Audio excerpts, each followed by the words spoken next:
Bismillahirrahmanirrahim. Assalamualaikum warahmatullahi wabarakatuh. Alhamdulillahirabbil alamin. Hamdan katsiran thayyiban mubarakan fi kama yuhibbu rabbuna wa yardah. Wa asyhadu an la ilaha illallah wahdahu la syarikalah wa asyhadu anna Muhammadan abduhu wa rasuluh.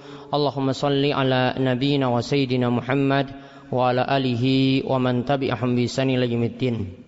Allahumma aslih lana dinana alladhi huwa ismatu amrina wa aslih dunyaya allati fiha ma'ashuna wa aslih akhiratana allati fiha ma'aduna waj'alil hayata ziyadatan lana fi kulli khair waj'alil mauta rahatan lana min kulli syarr.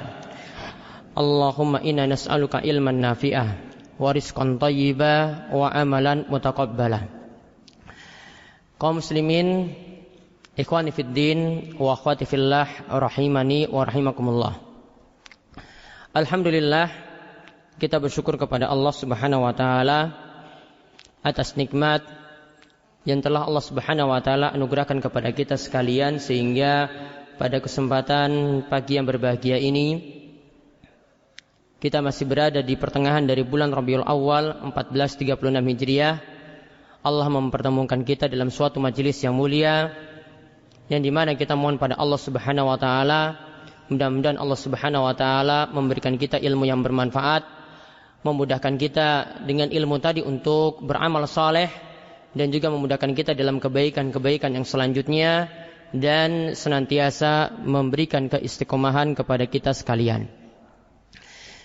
Ikhwani fid din wa akhwati fillah, para jamaah sekalian yang semoga selalu dirahmati oleh Allah Subhanahu wa taala. Pada kesempatan kali ini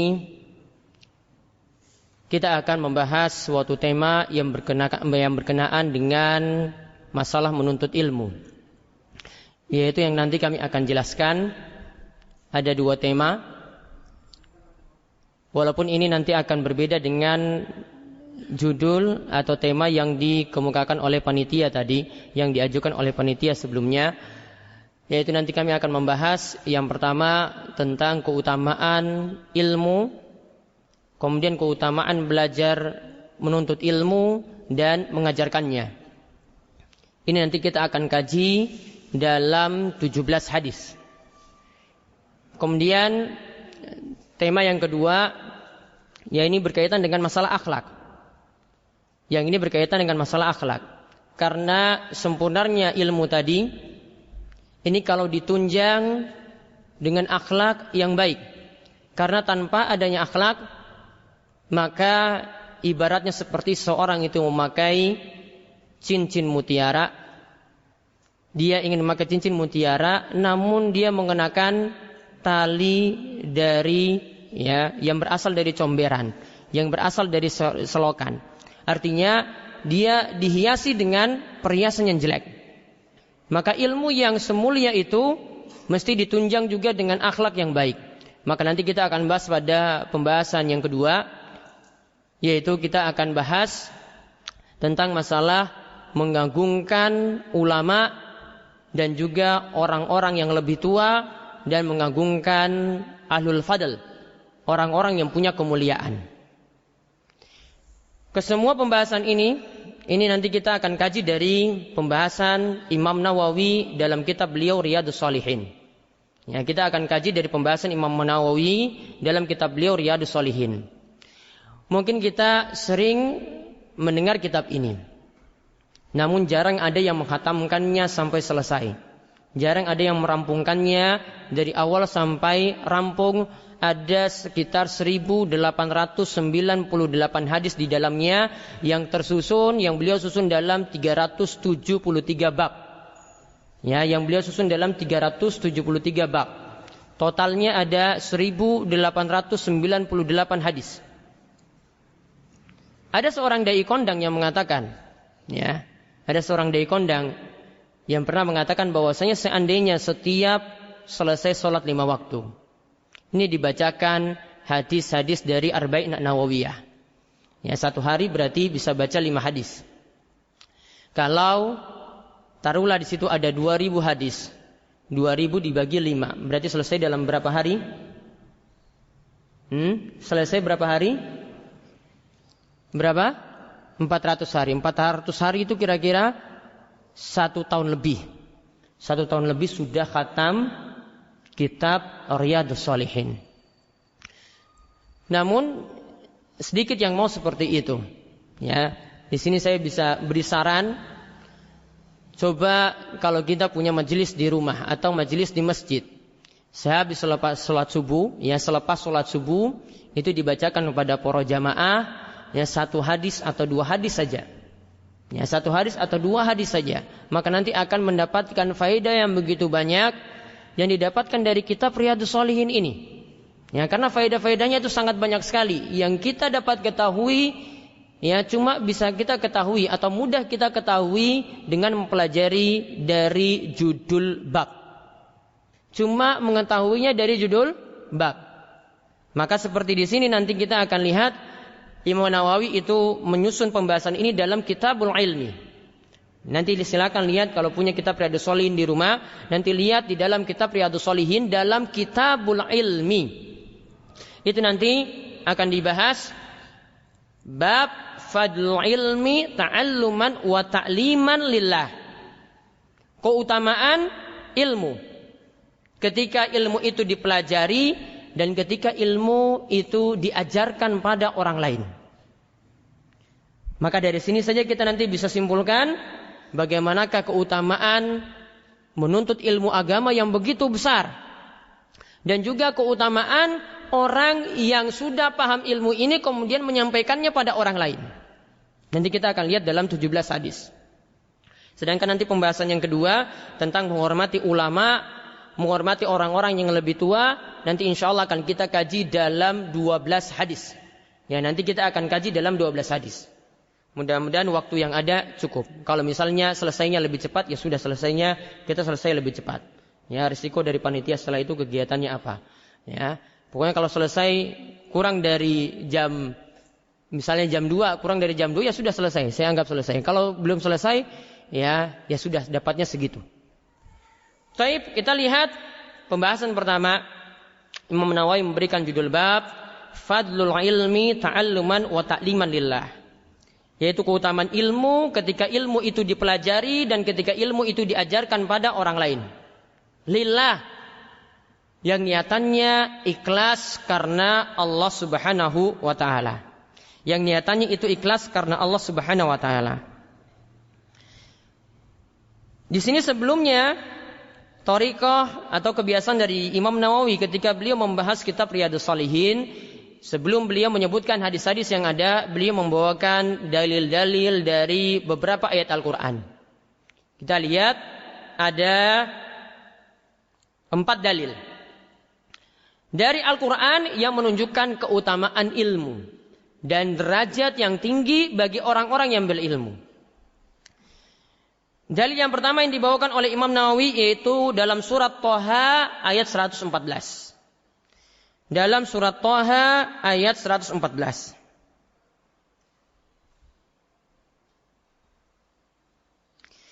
Di mana dalam ayat ini Allah Subhanahu wa taala berfirman, Imam Nawawi mengambil potongan ayat yang terakhir, wa qur rabbi zidni ilma. Katakanlah, ya Rabbku, tambahkanlah kepadaku ilmu. Wahai Rabbku, tambahkanlah kepadaku ilmu.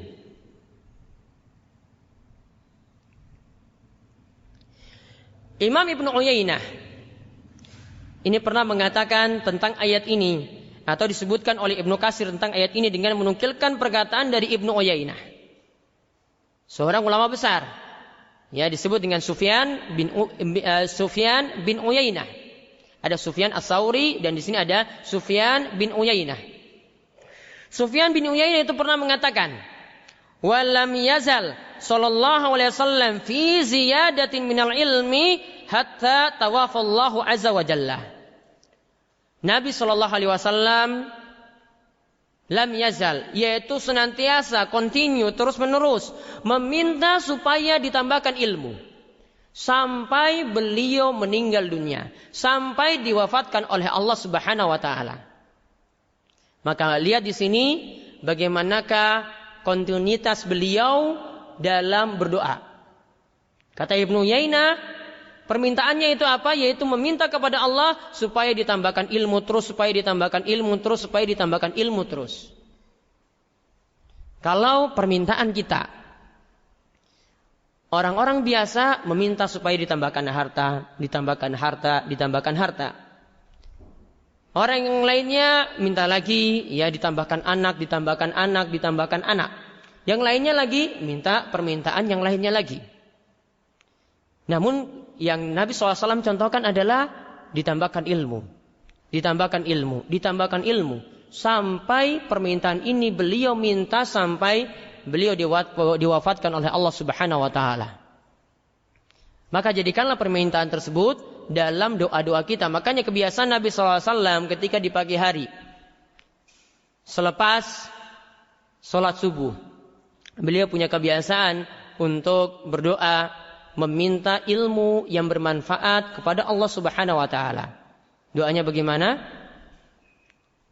Allahumma inni as'aluka ilman nafi'ah wa rizqan thayyibah wa amalan mutaqabbala.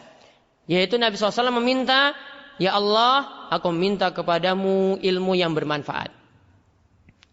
Nanti akan kita jelaskan nanti pada hadis-hadis yang selanjutnya tentang maksud dari ilmu yang bermanfaat tersebut. Wa rizqan thayyibah, dan meminta kepadamu rizki yang thayyib. Wa amalan mutaqabbala, dan amalan yang diterima di sisimu.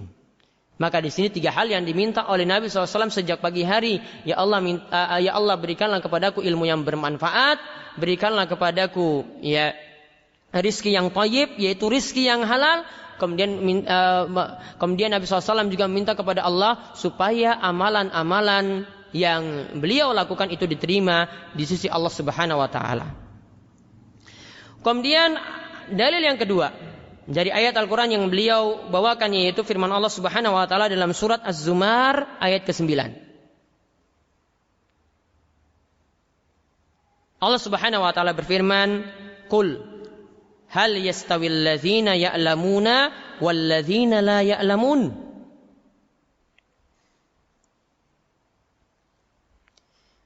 Allah Subhanahu wa taala berfirman, katakanlah, apakah sama antara orang yang ya'lamun, yaitu orang yang mengetahui, dengan orang yang tidak mengetahui?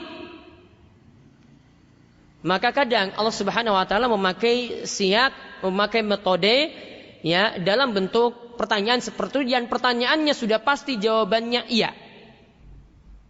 Apakah sama? Ya, sudah pasti nanti jawabannya iya atau tidak. Jadi jawabannya nanti jelas. Apakah sama orang yang berilmu dengan orang yang tidak berilmu? Kalau dikatakan sama, ya jelas tidaklah sama. Maka sampai dikatakan oleh Syekh Abdurrahman bin Nasir As-Sa'di, beliau mengatakan tentang ayat ini, la yastawi haula wala haula. Tentu tidaklah sama antara orang yang itu dengan orang yang ini, yaitu orang yang berilmu dengan orang yang tidak berilmu. Orang yang paham sholat dengan orang yang tidak paham sholat. Orang yang paham bagaimana kamu menunaikan zakat dengan orang yang tidak paham bagaimana kamu menunaikan zakat. Orang yang paham tentang masalah puasa dengan orang yang tidak paham tentang masalah puasa. Jelas sangat-sangat berbeda. Kama la yastawil lail wan nahar. Syekh As-Sa'di mengatakan perbedaannya, yaitu tidak samanya, itu seperti antara siang dan malam. Jelas beda. Perbedaannya juga adalah waddiya wazilam. Perbedaannya itu antara cahaya dan kegelapan. Antara nur cahaya dan kegelapan. Perbedaannya pula, kata Syekh As-Sa'di, bagaikan al-ma' wan nar. Yaitu perbedaannya antara air dan api. Air dengan api jelas sangat-sangat berbeda, tidak mungkin akan menyatu. Ya, melainkan keduanya itu saling memusnahkan ketika itu. Maka apa yang dikatakan dalam ayat ini menunjukkan bahwasanya tidak samanya antara orang yang berilmu dengan orang yang tidak berilmu. Coba kalau orang mengetahui tentang masalah bagaimana kamu menunaikan zakat. Simpel saja, bagaimana kamu menunaikan zakat. Kita diperintahkan menunaikan zakat, ada 2 syarat pokok yang mesti dipenuhi. Yaitu yang pertama, harta kita telah mencapai nisab. Nisab itu adalah kadar minimal suatu harta itu nanti akan kena zakat. Untuk emas berapa nisabnya? Untuk emas berapa nisabnya? Belum jadi orang kaya berarti. Untuk perak nggak tahu juga. Nggak mau jadi orang kaya berarti. Untuk emas berapa? Gramnya. Kalau nggak pakai dinar nggak punya dinar juga. Gram emas berapa? Berapa gram? Nah itu kan berbeda orang yang tahu dengan yang tidak tahu kan? Kalau yang nggak tahu itu bingung terus. Mau jawab juga nggak bisa, mau ngomong nanti salah, ya. Kalau mau angkat tangan salah jawab nanti malu-maluin, ya kan? Kalau emas berapa? Itu dicatat. Apa? 85 gram emas. 20 dinar setara dengan 85 gram emas. Menurut jumhur. Kalau perak 595 gram perak.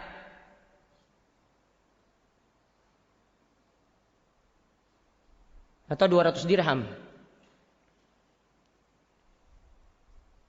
Terus nggak ada kan yang punya emas sebanyak itu kan? Ada yang punya dinar gitu 20 dinar ada? Ada yang punya dirham 200 dirham ada? Atau punya emas 85 gram ada di sini? 85 gram emas ada? Makanya yang sekarang jadi patokan apa? Nah ini kalau orang tahu ilmunya jadi patokan sekarang apakah emas atau perak. Nah itu butuh belajar. Butuh kaji ilmunya bagaimana, ditelusuri dalil-dalilnya atau qaul-qaul atau perkataan para ulama tentang masalah ini. Kalau ditelusuri pendapat yang paling bagus itu yang menyatakan bahwasanya zakat mata uang atau kita punya penghasilan saat ini itu disetarakan dengan nisab perak. Nisab perak tadi berapa? 595 gram perak. Itu kira-kira saat ini berapa rupiah? 10 juta kah? 20 juta? Atau berapa? Harga perak sekarang berapa? Perak murni. Ada pedagang perak di sini? Atau ada yang bisnis online perak? Atau ada yang tahu pernah datang ke kota Kota gede ya? Yang produksi perak sini kan? Ada yang pernah datang sana tanya, kira-kira 6.000 lah, taruh 6.000. 6.000 dikalikan 595, dikalikan 600 lah, berapa itu? 3.600.000 rupiah. Maka baru dia nanti bisa tunaikan zakatnya. Dia dikatakan sudah memenuhi nisab, maka hartanya nanti kena zakat. Berarti kalau orangnya ini, ya, nisabnya nanti dihitung selama haul, syarat yang kedua, bertahan selama setahun. Ini harus diketahui juga.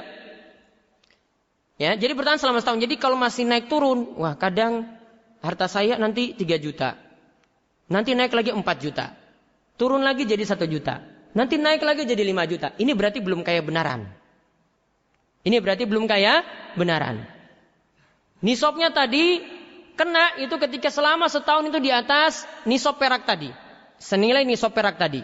Maka itu nanti baru kena zakat 2,5%. Jadi kalau dia baru naik turun seperti tadi, fluktuatif seperti tadi, itu berarti belum kaya benaran. Nanti kalau ketika naik di atas nisab, baru nanti dia hitung ulang lagi. Ini sudah bertahan setahun ataukah belum. Kalau sudah bertahan setahun, maka kenakan zakat, ya nanti dikenakan zakat 2,5%. Lihat, orang yang tahu dengan orang yang tidak tahu nanti penyikapan terhadap hartanya itu seperti apa. Jangan-jangan karena tidak tahu seperti ini, ya, hartanya mungkin berpuluh-puluh tahun itu mungkin belum dizakati. Ya, maka sekarang kalau sudah mengerti seperti ini, ringkas saja yang saya jelaskan tadi, maka keluarkanlah zakat ketika sudah di atas nisab dan sudah bertahan setahun seperti itu. Nah, lihat berbeda antara orang yang tahu dengan orang yang tidak tahu. Orang yang mengetahui manakah syirik, manakah bukan. Ya, ini termasuk syirik akbar ataukah termasuk syirik asghar? Maka nanti kalau dia telah mengetahuinya, tentu saja dia lebih waspada. Beda dengan orang yang tidak tahu atau tidak mau tahu. Sekarang coba lihat. Ada istilah yang dikatakan oleh para ulama dengan istilah tabarruk atau ngalap berkah. Kapan ngalap berkah itu dihukumi syirik akbar? Yaitu mengeluarkan seorang itu dari Islam Ya, dan juga kapan dihukumi syirik asghar atau sebagai perantara kepada syirik besar atau syirik akbar. Nah, ini harus dipelajari. Ya, ini harus dipelajari sehingga penyikapan terhadap ritual-ritual yang ada nanti akan tahu. Wah, ini kira-kira ini apa? Apakah syirik akbar mengeluarkan dari Islam ataukah tidak? Nah, ini nanti dijelaskan oleh para ulama ketika membahas masalah tauhid atau membahas tentang masalah syirik, yang mudah-mudahan juga dalam daurah ini nanti juga akan disinggung tentang masalah tersebut. Dalil yang lainnya lagi yang dibawakan oleh Imam Nawawi yaitu dalam surat Al-Mujadilah ayat ke-11. Allah Subhanahu wa taala berfirman,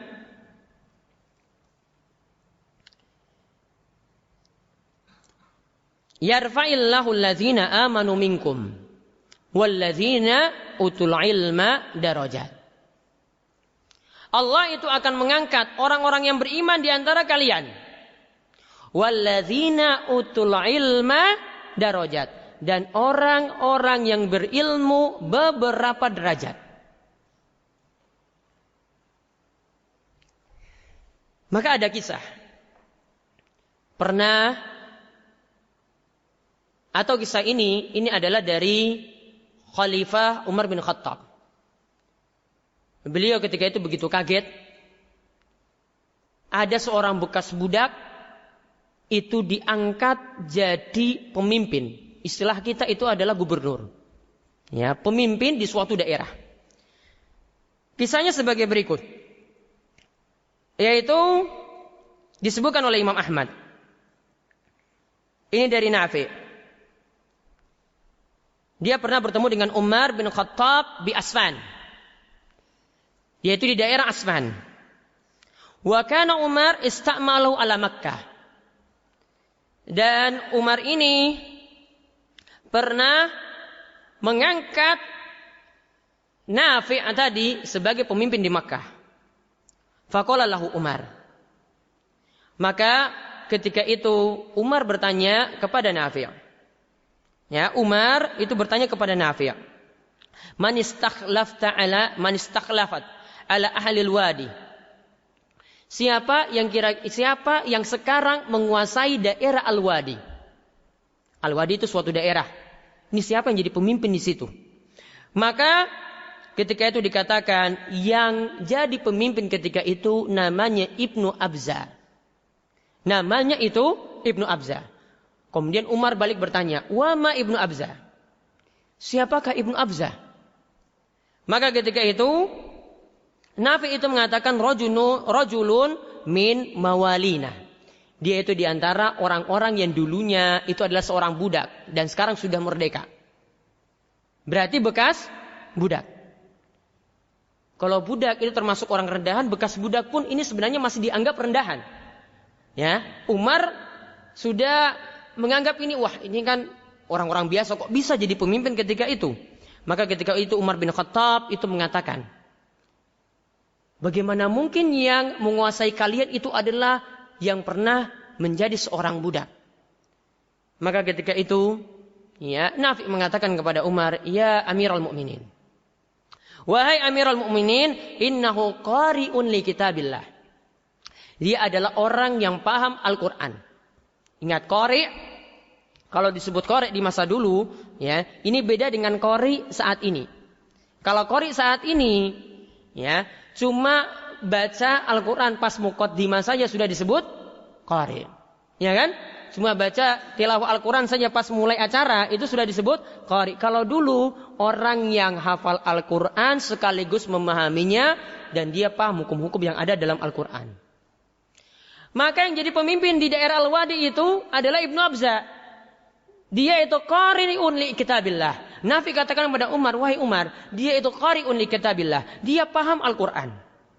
Alimun bil faraid, dan tahu juga memahami hukum-hukum waris. Ya, memahami hukum-hukum waris. Jadi selain paham Al-Quran, ilmu waris pun paham. Padahal ilmu waris ini, ya, ini kalau orang nggak pintar matematika, ini nggak bisa jawab waris. Jadi orangnya berarti cerdas. Ya, orangnya itu berarti cerdas. Kalau sini ada yang sudah mempelajari ilmu waris sampai rampung, ya, sampai hukum-hukum umariyatain juga dia hafal, dia paham. Sederhana sebenarnya hukum waris itu, ya, apalagi hukum waris untuk orang Indonesia itu enggak ruwet. Ya, Indonesia kan jarang yang poligami kan? Jarang yang poligami. Poligami saja sudah masalah. Ya. Ini kan cuma istrinya satu. Kalau dia meninggal dunia, paling cuma ditanya kan, yang meninggal itu tinggalkan siapa? Paling cuma istri, anak 5. Hitungannya gampang. Ya. Istri berarti dapat berapa kira-kira? Ridwan? Dapat? 1/4 atau 1/8? Istri ditinggalkan, masih punya anak. Berapa? Ya tadi ya memang dari awal sudah nggak mau jadi orang kaya kan, jadi berarti nggak punya waris. Berapa? Ridwan? 1/8. Berarti sisanya nanti 7/8 dibagi ke 5 anaknya tadi. Nanti laki-laki dapat 2 kali lebih banyak daripada perempuan. Simpel kan? Simpel. Namun kalau istrinya banyak kemudian punya anak ini, ya punya lagi, itu lebih ruwet nantinya. Ya.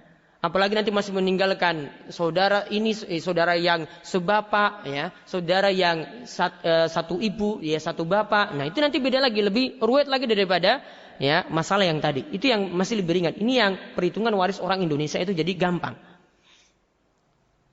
Nah lihat, jadi dia juga paham ilmu faraid. Dia qari'un li kitabillah dan dia juga paham ilmu faraid. Itu tadi Ibnu Abzah. Maka Umar itu mengatakan, "Amma inna nabiyakum sallallahu alaihi wasallam qad qala." Dan benar, Nabi SAW itu pernah membacakan firman Allah Subhanahu wa taala, "Innallaha atau ketika itu Nabi SAW pernah mengatakan, "Innallaha yarfa'u bihadzal kitabi qauman wa yad'u bi akharin."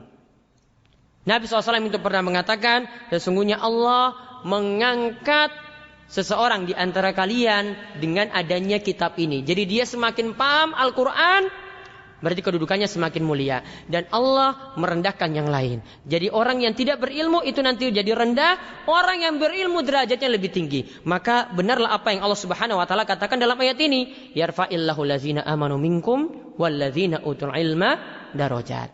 Allah itu akan mengangkat derajat orang yang beriman dan orang yang berilmu beberapa derajat. Kemudian kita lihat lagi dalil yang lainnya, yaitu firman Allah Subhanahu wa taala dalam surat Fatir ayat ke-28. Ya, dalam surat Fatir ayat ke-28.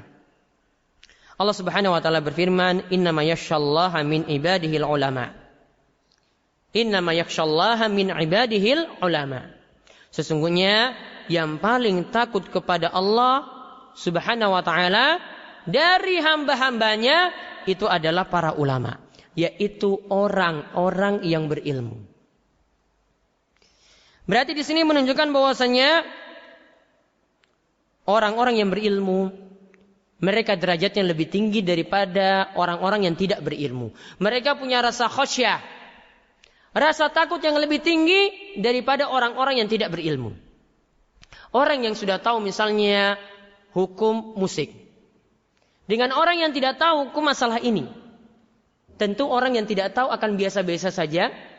Bahkan pun kalau dengar ada hukum yang dibicarakan tentang masalah itu, mungkin dia bisa menentangnya. Namun kalau dia punya rasa takut yang besar dan itu didasari dengan ilmu, maka dia akan lebih mendahulukan rasa takut kepada Allah Subhanahu wa taala daripada mengikuti hawa nafsunya.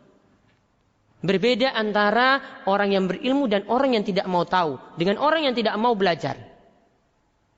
Maka inilah kedudukan yang tinggi dari orang-orang yang berilmu tentang hal ini. Pernah dikatakan oleh Ibnu Mas'ud tentang masalah khasyah, masalah takut kepada Allah Subhanahu wa taala yang kaitannya dengan ilmu tadi. Laisal ilmu an kasratil hadis, walakinnal ilma an kasratil khasyah. Kata Ibnu Mas'ud, ilmu itu bukanlah dengan banyaknya periwayatan hadis. Jadi bukan sekian ribu hadis yang telah kita baca, bukan sekian ribu hadis yang telah kita pelajari. Namun yang namanya ilmu yang sebenarnya itu adalah an kasratil khasyah, yang dimana dengan ilmu itu akan menimbulkan khasyah yang besar kepada Allah Subhanahu wa taala, rasa takut yang besar kepada Allah Subhanahu wa taala. Maka hakikat ilmu yang benar atau ilmu yang bermanfaat jika dapat menimbulkan rasa takut kepada Allah Subhanahu wa taala. Ingat, hakikat ilmu atau ilmu yang benar itu jika dapat menimbulkan rasa takut kepada Allah Subhanahu wa taala. Sedangkan kalau orang itu banyak belajar tidak menimbulkan rasa takut kepada Allah Subhanahu wa taala, berarti ilmunya bukan ilmu yang bermanfaat.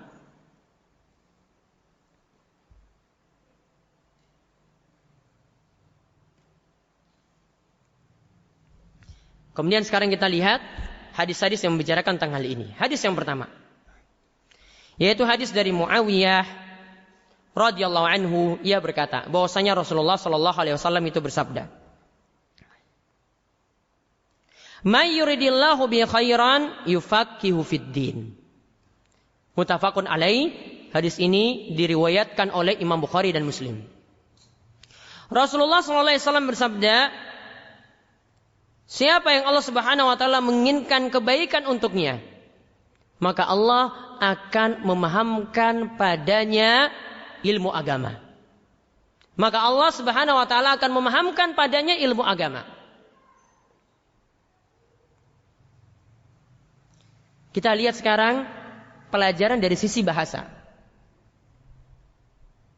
May yuridillahu khairan yufaqihu fid din. Man, ini adalah isim syarat. Artinya kalimat syarat, kalau ini termasuk kalimat syarat, berarti orang yang punya sifat demikian maka dia akan mendapatkan apa yang disebutkan. Ya, karena dia melakukan syarat ini berarti akan dapat apa yang nanti akan disebutkan. Kalau tidak memenuhi syarat ini berarti tidak akan dapat. Misalnya, kalau ada yang bisa jawab pertanyaan ini, maka dia akan mendapatkan hadiah. Berarti kalau tidak bisa jawab, berarti tidak dapat hadiah. Berarti apa yang disebutkan di sini, ini syarat. Syaratnya orang yang akan mendapatkan kebaikan. Ya, syaratnya orang yang akan mendapatkan kebaikan itu kalau dia paham agama. Sekali lagi, orang yang akan mendapatkan kebaikan itu kalau dia mau memahami agama. Kemudian khairan. Khairan di sini ini adalah kalimat umum. Ya, kebaikan di sini ini adalah kebaikan yang sifatnya umum. Karena ini adalah isim nakirah. Ya, dalam bahasa Arab nanti ini ya, kalau ya ada yang baru belajar, ada istilah isim nakirah. Ini terletak pada siyak kalimat syarat. Maka para ulama juga mengatakan bahwasanya khairan di sini sifatnya umum, yaitu dia akan mendapatkan kebaikan dunia dan akhirat. Dia akan mendapatkan kebaikan dunia dan akhirat. Kebaikan di akhirat seluruhnya akan dia dapati. Kebaikan akhirat misalnya masuk surga, selamat dari neraka, lepas dari berbagai macam kesulitan di padang mahsyar, dia akan dapati semuanya.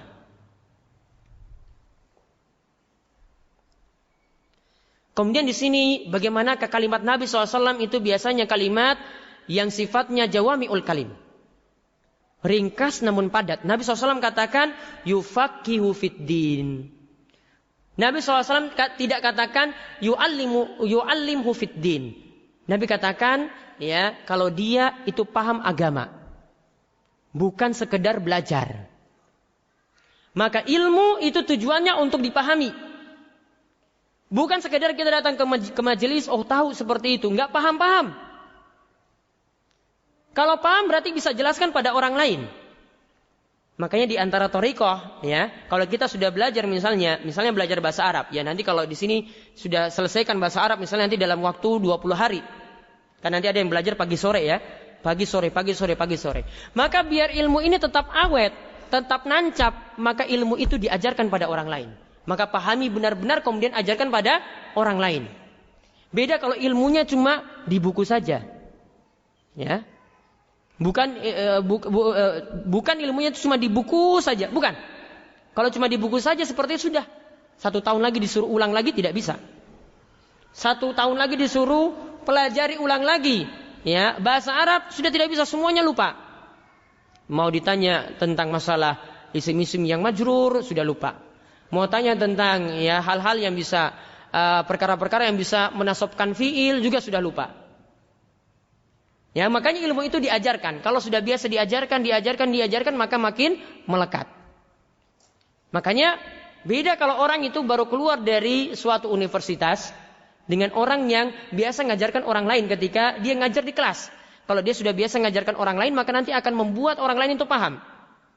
Namun kalau dia baru keluar dari bangku kuliah, ya, kemudian suruh ngajar, itu sulit. Kelihatan seperti orang yang kaku. Wah, ini ngomong apa kita juga nggak paham.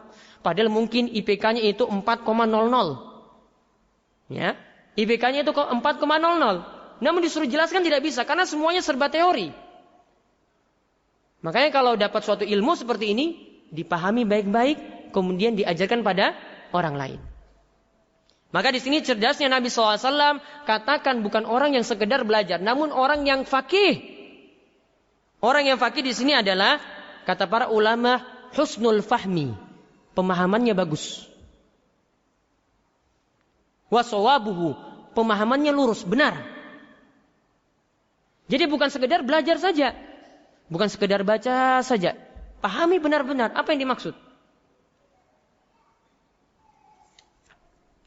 Yang tadi saya katakan, ada yang banyak belajar, namun ya tidak memahami sama sekali. Wala yafqah. Tidak punya kepahaman. Ya, jadi kita dituntut untuk belajar, kemudian sekaligus paham.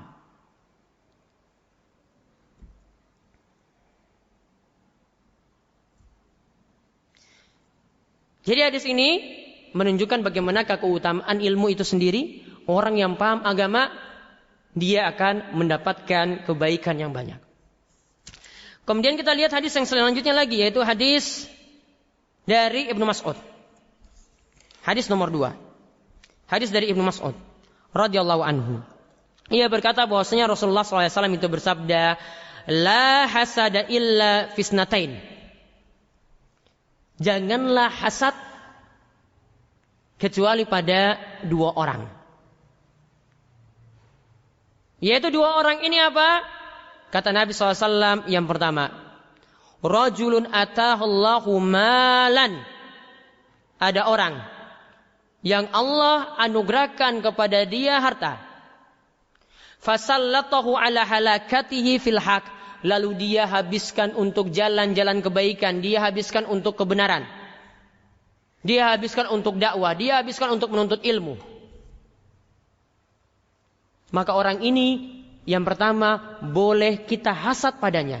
Boleh kita iri padanya.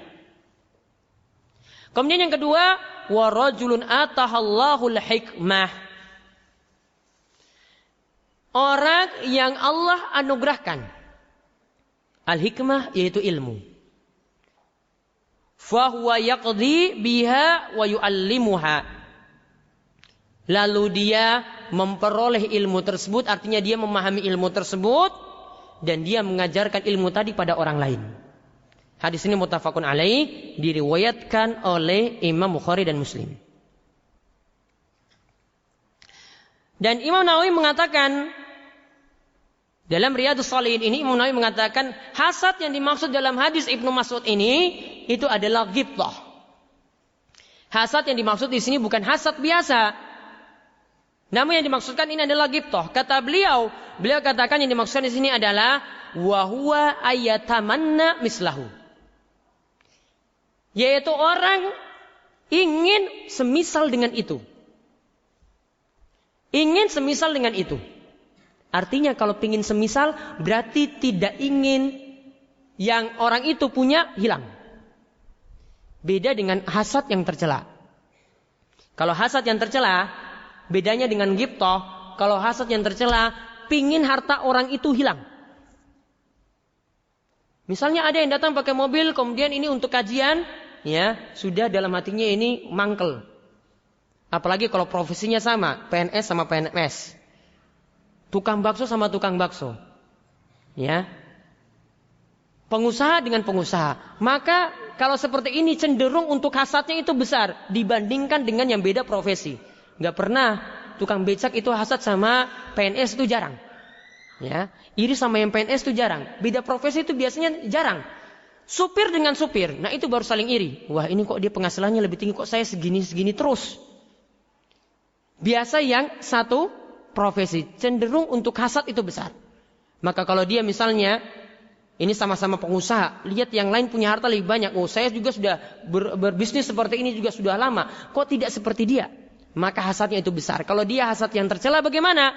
Dia pingin harta orang tersebut hilang. Cuma ingin loh. Belum melangkah untuk menghancurkan harta tadi. Cuma ingin harta tersebut hilang. Namun kalau ghibthah gimana tadi? Menginginkan yang semisal. Menginginkan yang semisal itu tidak pingin itu hilang. Tetap ada. Namun saya pingin seperti itu. Oh, dia itu kaya. Kayaknya itu tadi dia gunakan hartanya untuk jalan-jalan kebaikan. Pingin semisal itu. Dia tetap kekayaannya tetap ada. Ya. Dan saya pingin seperti dia. Tentang masalah ilmu. Dan hikmah di sini yang dimaksudkan adalah ilmu. Ya. Dia pingin ilmunya sama dengan orang itu. Bisa dia itu pahami ilmu tadi. Kemudian dia ngajarkan pada orang lain. Maka dia ghibthah pada orang tersebut. Ya, jadi pingin yang semisal dengan orang itu. Boleh. Ini dua hasad yang terpuji. Atau dua hasad yang masih dibolehkan. Namun kalau dia punya hasad yang berbeda dengan ini. Di luar ini. Maka ini tidak masuk lagi hasad yang terpuji. Namun hasad yang tercela. Yang dapat menghapuskan amalan kebaikan seseorang. Kemudian pelajaran yang lainnya yang bisa kita ambil dari hadis ini juga. Dalam hadis ini disebutkan. Bahwasanya dikatakan rajulun atahallahu malan. Maka hakikatnya harta itu Allah yang beri. Lalu dikatakan lagi wa rajulun atahallahul hikmah. Maka hakikatnya ilmu termasuk ilmu agama ini Allah yang beri. Karena tidak dikatakan di sini harta itu datang tiba-tiba saja kemudian dia gunakan untuk jalan kebaikan. Namun dikatakan Allah yang memberikan dia harta. Ilmu juga di sini. Ilmu ini atas taufik dan hidayah dari Allah Subhanahu wa taala, Allah yang beri. Maka dikatakan Allah yang memberikan dia ilmu. Jadi bukan sekedar ilmu itu datang. Terutama tentang masalah ilmu ini berarti kalau ini adalah taufik dari Allah Subhanahu wa taala untuk memahaminya, maka banyak mohon pada Allah Subhanahu wa taala. Maka setiap kali waktu-waktu yang mustajab untuk berdoa, berdoa selalu Allahumma zidna ilma, ya, atau berdoa lagi Allahumma inni as'aluka ilman nafi'ah dan seterusnya. Doa-doa meminta ilmu terus itu minta. Biar paham. Apalagi dalam masalah bahasa Arab. Ya, kiat untuk belajar bahasa Arab itu jangan belajarnya 1 minggu sekali. Ya, ini kiat belajar bahasa Arab terutama ilmu nahwu. Itu jangan pelajari 1 minggu sekali. 1 minggu sekali, hari Ahad belajar, Senin sampai Sabtu itu kerja. Sudah hilang semuanya. Akan sulit nanti disuruh murojaah, nggak ingat lagi, sulit. Harus ajak. Ya, setiap hari diulang terus, memang berat. Ya, namun kalau berusaha paksakan diri untuk memahaminya, insya Allah akan mudah untuk paham. Ya, memang berat kalau baru belajar, ya. Memang berat apalagi ilmu nahwu. Ilmu nahwu itu ilmu yang berat. Orang Arab saja sampai takut pelajari nahwu. Ya, orang Arab itu pelajarannya ditakuti itu bukan matematika, namun nahwu. Padahal ini bahasa mereka sendiri loh. Karena mereka kalau disuruh pelajari ya grammar, nah itu malas. Kan bahasanya sehari-hari kan bukan bahasa yang bergrammar. Ya, itu bukan bahasa yang bergrammar. Enggak ada pakai kalau kita itu ada subjek, predikat, objek, mereka bicara asal-asalan saja. Ya. Itu makanya mereka sangat menakutkan ilmu nahwu daripada ilmu-ilmu yang lainnya. Ya, makanya yang biasanya pakar bahasa Arab itu orang-orang selain orang Arab. Biasanya. Jadi ada orang Mesir dan yang lainnya. Itu yang biasa lebih paham daripada orang Arab itu sendiri.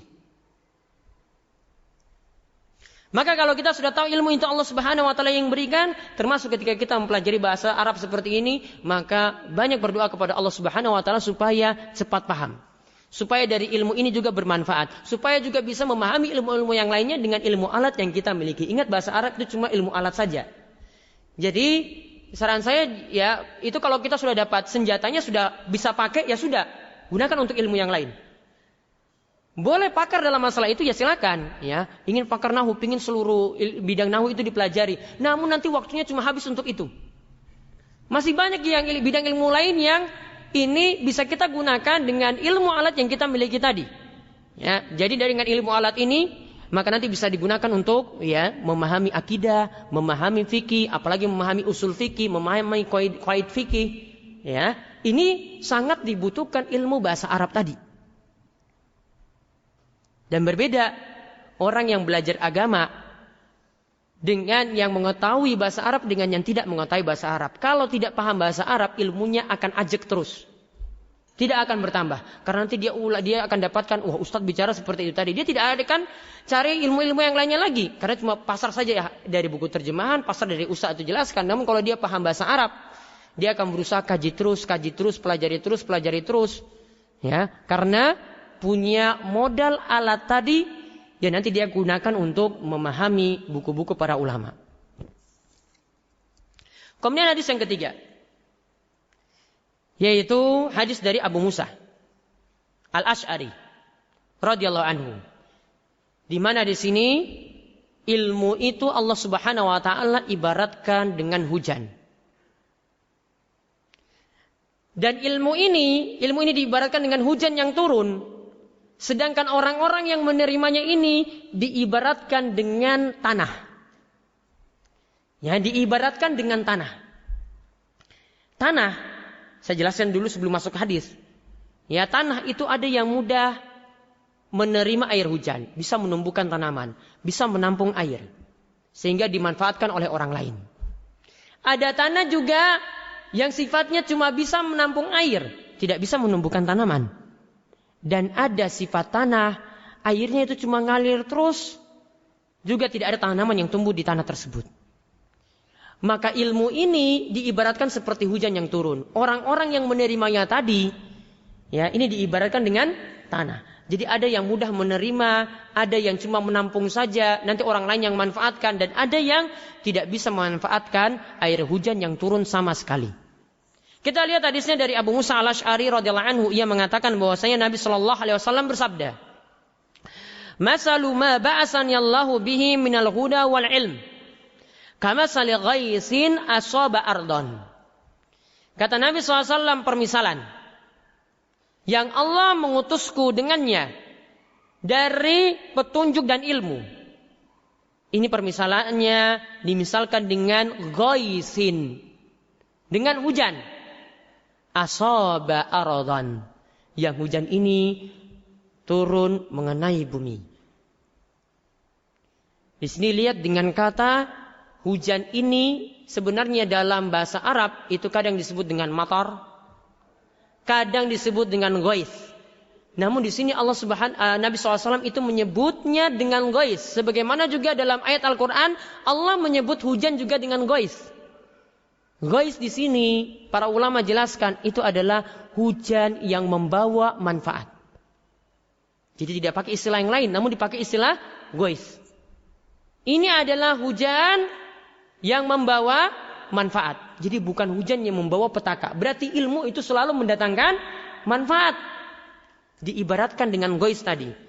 Ghais misalnya penyebutannya dalam surat Asy-Syura ayat ke-28. Wa huwallazi yunazzilul ghaitsa min ba'di ma qanatu. Disebutkan di sini, dan dialah Allah yang menurunkan hujan setelah orang-orang itu berputus asa. Hujan tidak turun, hujan tidak terus turun. Diibaratkan dengan ghais. Bermanfaat bagi orang yang sudah merasa putus asa ketika hujan tidak turun. Ketika hujan turun mereka begitu berbahagia. Lalu dikatakan wa yanshuru rahmatah wa huwal waliyul hamid. Lalu dikatakan dan hujan ini menyebarkan rahmatnya. Lewat hujan ini tersebarlah rahmat Allah Subhanahu wa taala. Wa huwal waliyul hamid, dan Allah itu Maha Pelindung lagi Maha terpuji atas apa yang Allah Subhanahu wa taala lakukan. Maka lihat di sini hujan yang bermanfaat itu diibaratkan, disebut dengan kata ghais. Jadi ilmu berarti yang tadi diibaratkan dengan hujan, petunjuk dari Nabi SAW yang diibaratkan dengan hujan, berarti ilmu atau petunjuk ini selalu mendatangkan manfaat. Jadi tidak ada ilmu agama yang membawa mudarat bagi manusia. Kemudian dikatakan asaba ardon. Hujan ini mengenai tanah. Dan tanah di sini nanti Nabi SAW sebutkan tanahnya ada 3 macam. Minha ta'ifatun tayyibatun. Ada tanah yang subur. Tanah yang pertama, tanah yang subur. Qabilatil ma' fa'ambatat bihil kala'a wal ushbal kathir. Maka tanah semacam ini akan menerima air. Dan akan menumbuhkan rerumputan dan tanaman yang banyak. Berarti di sini sifatnya apa? Ada ilmu, ya, orang itu menerima ilmu. Dia sifatnya di sini menahan air tadi. Ya, airnya itu kan ditahan, dia tampung. Tampung air ini, kalau air itu ditampung kan berarti ada orang nanti yang bisa manfaatkan air tadi untuk minum. Ada hewannya juga mau ambil, hewannya butuh minum juga dia ambil dari tempat tersebut, tanah tersebut. Ya, ada tanaman yang butuh disiram juga ambil dari situ. Untuk mengairi pertanian juga ambil dari situ. Jadi dia sifatnya menampung air. Kemudian fa'ambatat bil kala'a, dan dia menumbuhkan tanaman. Ini ibaratnya, ini bisa langsung dicatat, pembagian orang yang menerima ilmu menjadi 3. Pembagian orang yang menerima ilmu menjadi 3.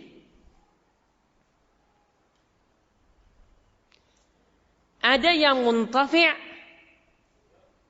wan nafi', yaitu ada yang ilmunya bermanfaat untuk dirinya. Jadi ada tanaman yang tumbuh tadi di situ. Berarti tanah ini kan ketika menerima air hujan berarti bermanfaat juga untuk dirinya. Kemudian nafi', ilmu tadi bermanfaat bagi orang lain. Jadi ilmu itu bermanfaat untuk dirinya sendiri dan juga bermanfaat untuk orang lain.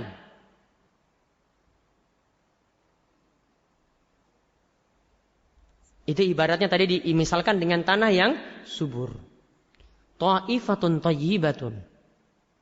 Kemudian yang kedua, wa kana minha ajadib amsakatil ma'ah. Dan ada tanah yang disebut dengan tanah ajadib, yang dia cuma bisa menahan air saja. Jadi air tergenang di situ, membentuk kolam. Fanafa'allahu bihan nas.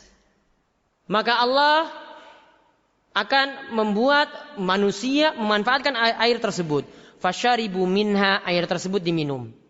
Wasaqau, dan air tersebut digunakan untuk meminumkan yang lain, memberi minum pada hewan ternak. Wazara'u, dan air tersebut juga bisa memberikan air pada tanaman-tanaman. Artinya bisa untuk pengairan tanaman.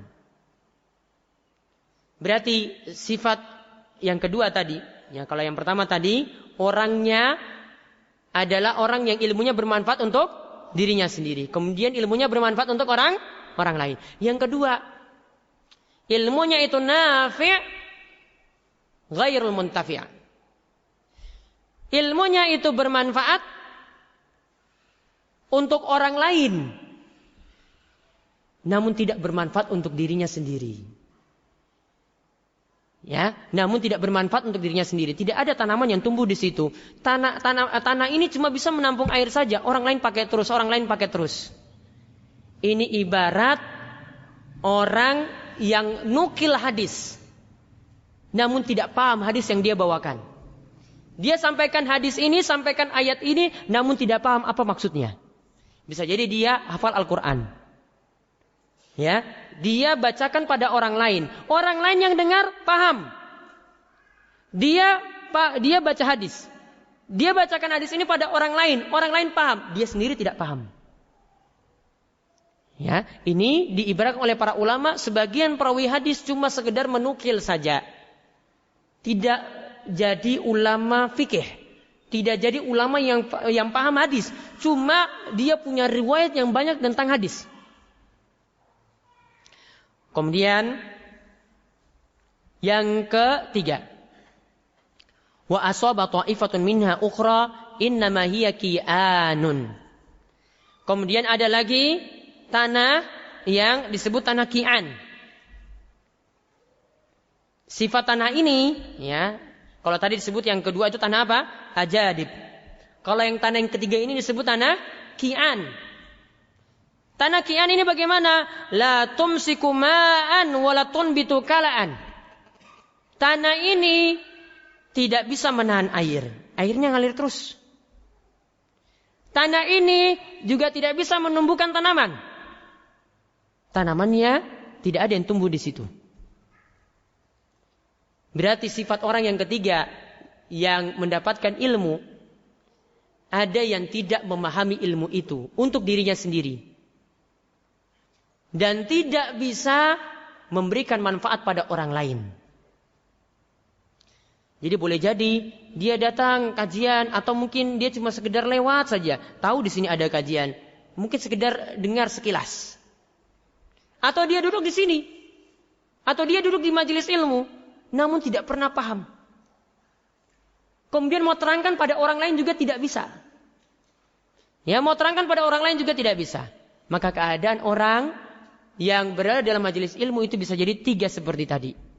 Ya, ini bisa jadi 3 seperti ini. Yaitu yang pertama tadi, ilmunya bermanfaat untuk dirinya sendiri dan bermanfaat untuk orang lain. Kemudian yang kedua, ilmunya bermanfaat untuk orang lain. Dia nukilkan pada orang lain, namun dia sendiri tidak paham. Oh, saya tahu hadisnya seperti ini, seperti itu. Namun orang lain pas dengar, itu baru paham. Dia sendiri yang bawakan hadis tadi tidak paham. Baru yang ketiga, sama juga dia belajar, ya namun dia tidak paham dan juga tidak bisa menyampaikannya pada orang lain, tidak bisa memberikan manfaat pada orang lain. Maka jadilah ya entah orang yang pertama ini yang paling utama, orang kedua juga masih dikatakan baik. Ya, orang yang kedua juga masih dikatakan baik. Kemudian Nabi SAW itu dilanjutkan, fazalika masalu man faquha fi dinillah. Itulah permisalan untuk orang yang paham agama. Wa nafa'ahu ma ba'asani Allahu bi. Di mana ilmu dan petunjuk yang aku diutus dengannya tadi itu bermanfaat untuknya. Allah memberikan manfaat ya untuknya. Fa'alima wa 'allama. Orang yang pertama yaitu orang yang berilmu dan mengajarkan ilmunya. Wa masalu man lam yarfa bizalika ra'san. Dan juga ada orang yang tidak mau menerima ilmu itu sama sekali. Artinya tidak mau memahaminya, walam yaqbal hudallahi allazi ursiltu bih. Dan tidak mau menerima petunjuk yang Allah Subhanahu wa taala mengutus aku dengannya. Ya, maka jadilah orang yang pertama. Jangan menjadi orang yang ketiga.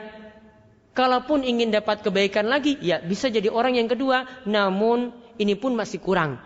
Jadilah orang yang pertama yang bisa memahami ilmu, kemudian bisa mengajarkannya pada orang lain, maka nanti akan mendapatkan kebaikan yang besar. Hadis ini muttafaqun alaih, diriwayatkan oleh Imam Bukhari dan Muslim. Ya, kita istirahat sejenak, nanti setelah 10 menit insya Allah akan kita lanjutkan lagi.